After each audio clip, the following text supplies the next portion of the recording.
The knock came at exactly midnight, 3 soft taps that shouldn't have woken me but did, as if some part of me already knew this moment would change everything. I opened the door to find her standing there in bare feet on the cold concrete, 7 years old, clutching a stuffed rabbit with one ear chewed off, her eyes red from crying but her voice steady as she looked up at me and whispered 5 words I would never forget: "I need a dad before Friday."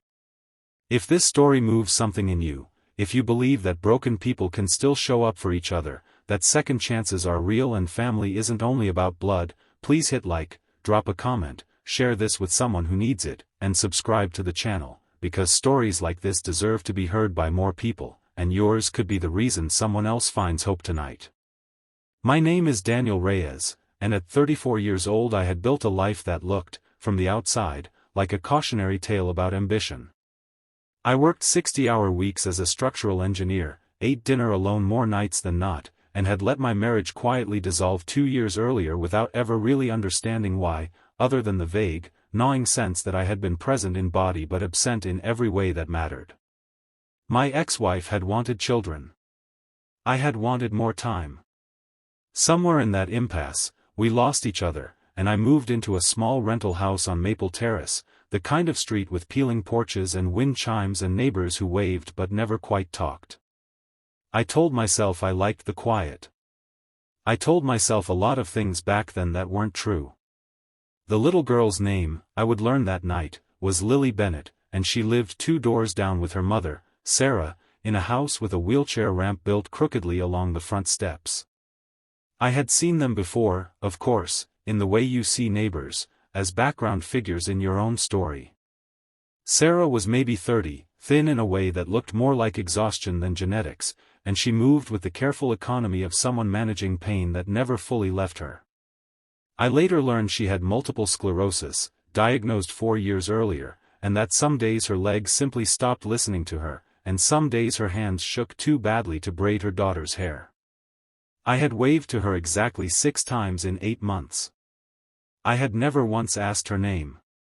That night, standing in my doorway in a t-shirt and sweatpants, I did the only thing that made sense to a man who had spent his whole adult life solving problems by asking questions.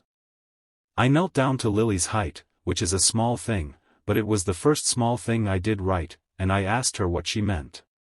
She told me, in the halting, over-explained way that children have when they've rehearsed something in their heads for hours, that her school was having a father-daughter dinner dance on Friday night, that every girl in her class had a dad who was coming, that her own father had left when she was 3 and now lived in another state with a new family and hadn't called in over a year, and that her mommy couldn't dance because her legs don't work right when she's tired, and that she had seen the flyer on the refrigerator for 2 weeks and cried about it quietly at night so her mother wouldn't hear, because her mother already carried enough. I want to be honest with you about what I felt in that moment, because I think honesty is the only thing worth offering in a story like this. I felt fear.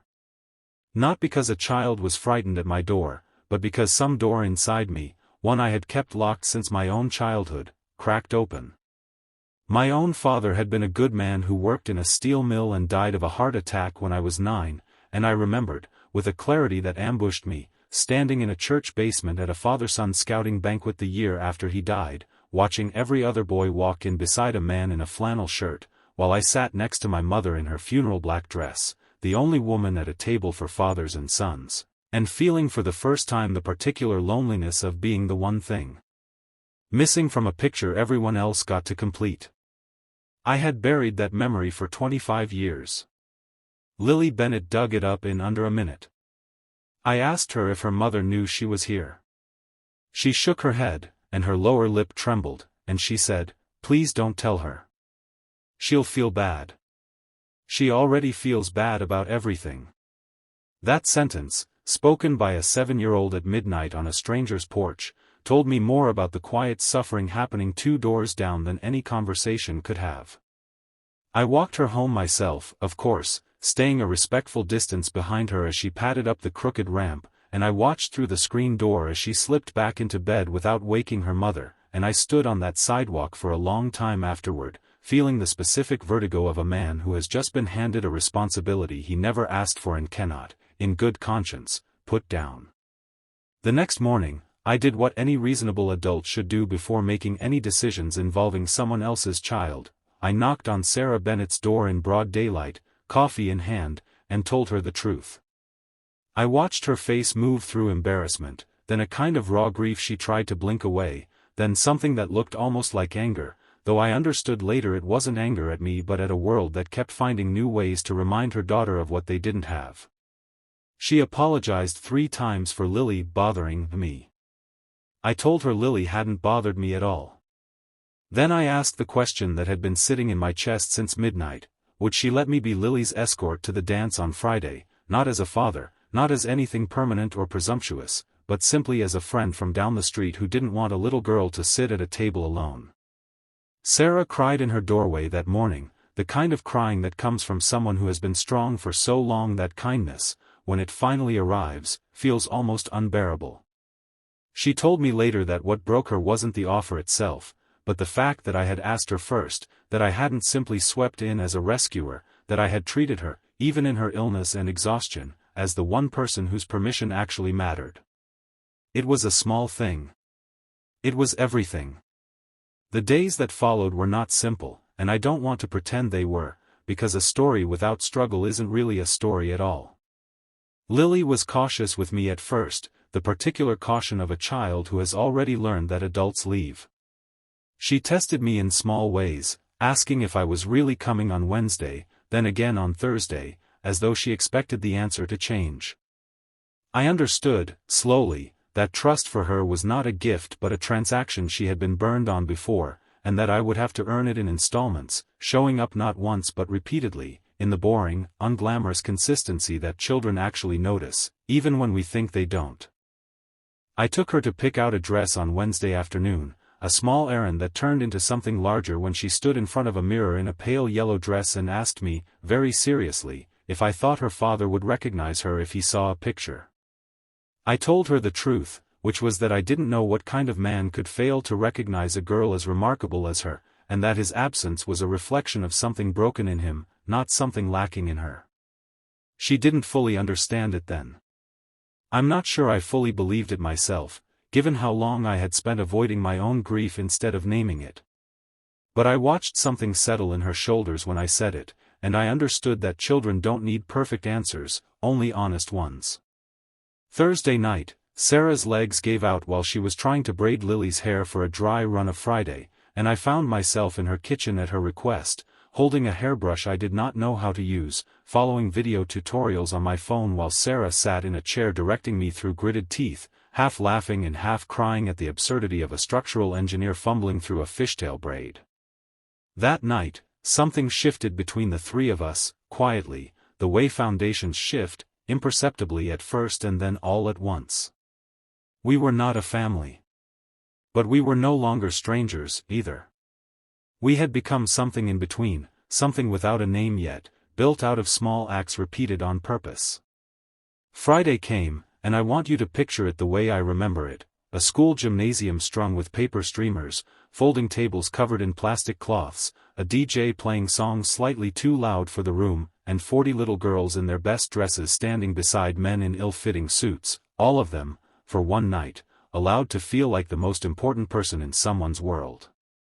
I arrived in the only suit I owned, and Lily came down her crooked ramp in her yellow dress with her hair imperfectly but lovingly braided, and when she saw me waiting at the bottom, she did something that undid me completely. She ran, actual running, the unguarded sprint of a child who has stopped calculating whether it's safe to want something, and she threw her arms around my waist and said, "You came," not as a question, but as a fact she was still learning to trust. Sarah watched from the doorway in her wheelchair, unable to walk her daughter in herself, and I saw on her face the particular anguish of a parent who loves fiercely but cannot do the physical things love sometimes requires, and before I understood what I was doing, I walked back to her, and I asked if she would let me push her chair inside too, because there was no rule anywhere that said a father-daughter dance couldn't include a mother in the room where her daughter danced. The teachers at the door hesitated for exactly 1 second before waving us all through together. I will not pretend the night was without its aching moments, because it was full of them. There was a slow song halfway through where fathers dipped their daughters and spun them under gym lights, and Lily looked around at the other girls laughing in their father's arms, and I watched a shadow cross her face, the old grief resurfacing even in the middle of joy, the way grief does, uninvited and precisely timed. I knelt down and asked her if she wanted to sit this one out. She shook her head, and instead she asked me, very quietly, if I would dance with her mommy instead, because mommy never gets danced with anymore. So I wheeled Sarah onto the edge of the floor, and I held her hand the way you'd hold anyone's hand in a slow turn, careful and unhurried, and Lily stood beside us, not dancing herself, just watching her mother's face soften into something like the girl she must have been before illness and abandonment had worn her down. And I understood in that moment that sometimes the most important thing you give a child isn't attention aimed at them directly, but the sight of someone finally being gentle with the person they love most.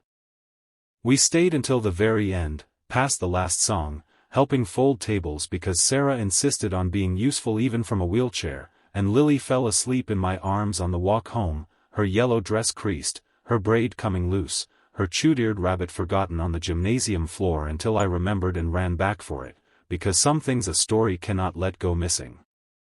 That was 4 months ago. I would love to tell you this story ends with something dramatic and cinematic, a wedding, a formal adoption, some tidy Hollywood bow, but real life rarely hands you those, and I think the truth is more meaningful anyway. What actually happened is smaller and, I think, more honest. I still live 2 doors down. I still have dinner with Sarah and Lily 3 or 4 nights a week. I have learned to braid hair passably, to read the specific bedtime stories Lily insists must be read exactly as written, to recognize the particular exhaustion in Sarah's face that means today was a hard day with her body, and to simply sit with her through it without trying to fix what medicine hasn't fixed. Lily calls me by my first name still, and I have never once asked her to call me anything else, because I understand now that titles matter less than presence, that you don't become someone's family by claiming the word but by earning it, dinner by dinner, Tuesday by Tuesday, ordinary day by ordinary day, until one morning you wake up and realize the word simply fits without anyone deciding to put it there. Before I close this out, I want to ask you for something small. If any part of this story reached you, if you found yourself thinking of your own father, or a child you love, or a neighbor you've never quite gotten to know, please take a moment to comment below and share what this story stirred in you. Sometimes the most powerful thing we can do after hearing a story like this isn't to simply move on to the next video, but to pause, to reach out to someone in our own lives who is quietly waiting at a metaphorical door at midnight, hoping someone will finally answer. And so, just before I go, I want to leave you with one simple, honest request. Comment the word family below if this story touched you, because I want to know how many hearts this reached tonight, and I want Lily, someday, if she ever reads this, to see just how many strangers cared about a little girl who was brave enough to knock on a door at midnight and ask for what she needed most. Because in the end, that's what this story is really about. Not a dance, not a dress, not even a father. It's about the courage it takes to ask for help when you're scared, and the grace it takes for someone else to answer that door instead of staying comfortably asleep behind it. Lily taught me that family isn't always the one you're born into. Sometimes it's the one that knocks on your door, barefoot and frightened, and gives you one more chance to become the man you were always capable of being. If you believe that too, like this video, subscribe to this channel, and share it with someone who needs to hear tonight that it is never too late to answer the door.